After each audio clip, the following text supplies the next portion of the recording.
앞으로 재건축, 재개발의 규제가 완화될 것이다. 그러나 제가 여기 도표를 하나 불러왔습니다. 윤석열 당선인 부동산 공약과 문재인 정부에서 내세웠던 부동산 공약을 잠시 비교해 보도록 하겠습니다. 문재인 정부에서는 205만 가구를 공급한다고 좀 얘기했었고, 윤석열 당선인 250만 가구를 공급한다고 했습니다. 또 부동산 세제면에서는 다주택자 양도세를 중과를 하고, 문재인 정부에서는 공정시장가 비율을 100% 적용을 한다고 했습니다. 그리고 윤석열 당선자는 다주택자 양도세 중과를 한시적으로 완화하고 공정시장 비율을 95% 유지를 했습니다. 세제면에서 앞으로 윤석열 당선인 측에서 시행하는 부동산 세법이 많이 완화되고 또 세제면에서 혜택이 있을 것으로 보입니다. 재건축, 재개발에 대해서 알아보도록 하죠. 재건축 안전진단 기준 강화, 초과이익 환수제 부활. 그러니까 이것은 따지고 보면 모두 압박정책입니다. 이 집을 가능하면 못 지게 하고 재건축을 가능하면 못 지게 하는 그런 것입니다. 재건축 안전진단 강화는 문재인 정부에서 한 부동산 정책 중에서 제가 볼 때는 가장 잘못한 정책이 아닌가 이렇게 생각을 합니다.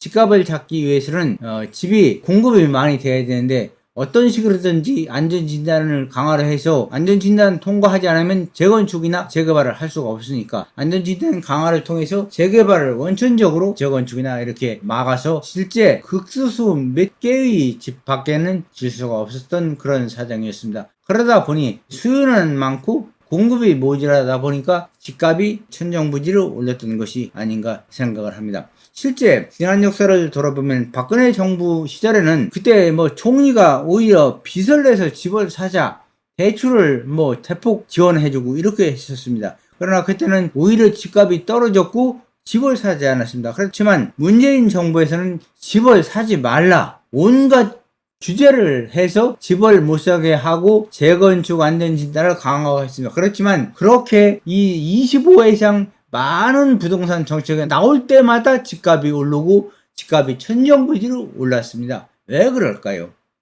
문재인 정부를 민간 시장에서 이렇게 민간인들, 일반인들이 믿지 못하기 때문입니다. 지금은 윤석열 정부가 들어서면서 집값이 안정화 내지 일부 지역에서는 하락의 조짐도 보이고 있고, 집값이 출렁이지 않고 집값이 정중동 상태에 있습니다. 이런 것은 아마 적어도 한 9월까지는 갈 것으로 보입니다. 이것은 무슨 얘기냐 하면 눈치 보기 작전이고, 지난 문재인 정부에서는 부동산 정책을 믿을 수가 없었지만 이제 윤석열 정부에서 하는 부동산 정책은 무엇인가 믿을 만한 정책이 나오고 집값이 함부로 그렇게 출렁거리지 않고 또한 집값이 크게 요동치지 않을 것이다 하는 시그널을 모든 사람들한테 준 것으로 생각을 합니다. 임대차 3법을 문재인 정부에서 시행했고 4년 단기 임대 아파트 등록 임대를 강제적으로 폐지했습니다. 저도 이제 임대사업자를 했었는데 강제적으로 정부에서 폐지했고, 임대차 3법은 앞으로 두고 보면 알지만 앞으로 임대차 3법은 개정이 돼야 할 것으로 봅니다. 악법 중에 악법이 임대차 3법입니다. 실제 자본주의 시장에서 민간 자본을 이용하는 방향에 대해서 그것을 둘째 놓고 치더라도 임대차 3법은 실제 악법 중에 악법이고, 또한 사실 임대차 등록은 언제는 정부에서 임대인을 갖다가 주택을 공급하는 사람으로 하고 사실 좋은 의미로 해석을 했으나 임대차 등록을 하고 임대를 하는 사람을 마치 적폐인 양 이렇게 몰아갔습니다.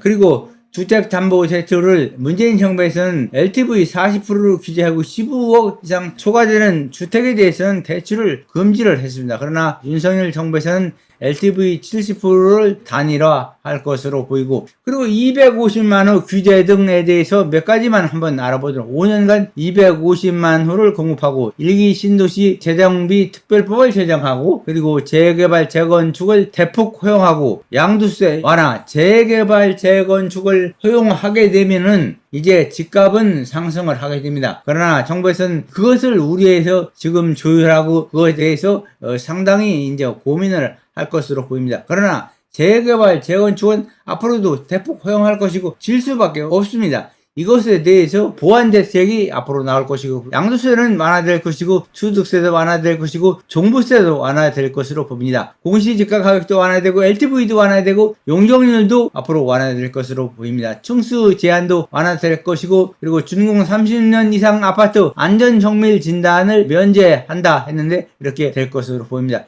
1기 신도시 리모델링 규제 완화를 했는데 1기 신도시 중에서 실제 200% 이상 훨씬 넘는 것은 그 재건축을 한데도 현재 상태에서는 용적률로 따지다 보면 이익이 별로 발생하지 않습니다. 그렇다면 정부에서 건설사의 이익을 어느 정도는 보충을 해줘야 이 재건축이 활성화되기 때문에 앞으로 그럴 것으로 보이고, 임대차 3법은 2+2에서 종전 2년대로 이제 환영된다고 하는데 앞으로 이 임대차 3법은 환영이 될 것으로 보입니다.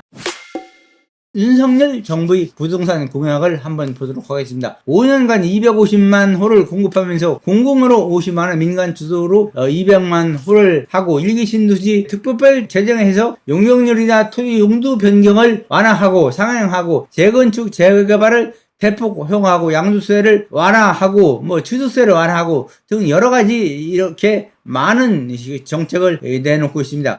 그래서 앞으로 이 부동산 정책은 많이 변할 것이고, 앞으로 그 윤석열 정부에서는 문재인 정부와 같은 부동산 정책의 실기를 하지 않을 것으로 생각하고, 부동산은 앞으로도 우상향을 하지만은 지역에 따라서 주덕 내지 하락하는 지정도 있을 테고, 그리고 이 안전진단 평가 종목을 한번 유심히 보면은 지난 과거에는 안전진단의 구조 안전을 50%를 주었습니다. 50%를 주었는데 문재인 정부에서 20%를 주었습니다. 그렇게 안전진단을 강화를 하고 안전진단을 옥죄해서 안전진단을 통과하지 못하면 어떤 집이든지 재건축 재개발을 하지 못합니다. 그래서 20%를 줘서 사실상 모든 서울의 아파트 30년 40년 이상 되고 그야말로 쩍쩍 갈라지고 썩은 이런 아파트도 재건축을 하지 못했던 것입니다. 그런데 이것을 옛날로 다시 환원해서 50%를 주면 앞으로 재건축 재개발이 활성화될 것으로 보입니다. 그리고 여기서 제가 이제 특별히 얘기하고자 하는 것은, 이렇게 하면서 앞으로 여러분들은 이제 무조건 집값이 오른다 이러한 생각은 좀 바꿔야 될 것으로 생각을 합니다.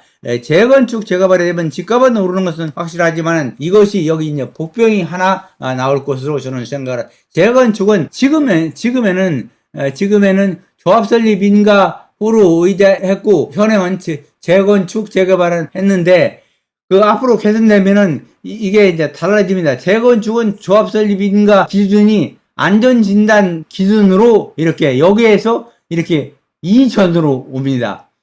그리고 재개발은 관리처분인가 이것을 정비구역 지정으로 이렇게 옵니다. 그렇게 되면은 그 후에는 이것이 이제 시행이 되면은 그야말로 살 수도 팔 수도 없는 그러한 재건축 재개발 아파트는 그러한 위험에 봉착하게 됩니다. 그렇다면은 재건축 재개발이 시작되면은 집값이 오를 거라고 제가 처음에 말씀을 드렸는데, 이렇게 규제책을 내놓으면 지난 문재인 정부처럼 집값이 폭등하거나 이렇게 그 부동산이 완전히 폭등하고 뒤집어지는 그런 상황이 오지는 않을 것으로 보입니다. 그래서 안정적으로 우상향할 것이다. 그리고 이제 오세훈 정부에서도 이제 서울시장을 맡으면서 또 이 과반수 의석을 했기 때문에 서울시의 재개발 재건축도 더욱더 추진이 될 것이고, 지금 정부가 이제 윤석열 정부가 들어섰기 때문에 호도가 맞기 때문에 이러한 부동산 정책은 앞으로 더 활기를 띨 것으로 보고, 다만 부동산이 문재인 정부처럼 그렇게 널뛰기장이 되고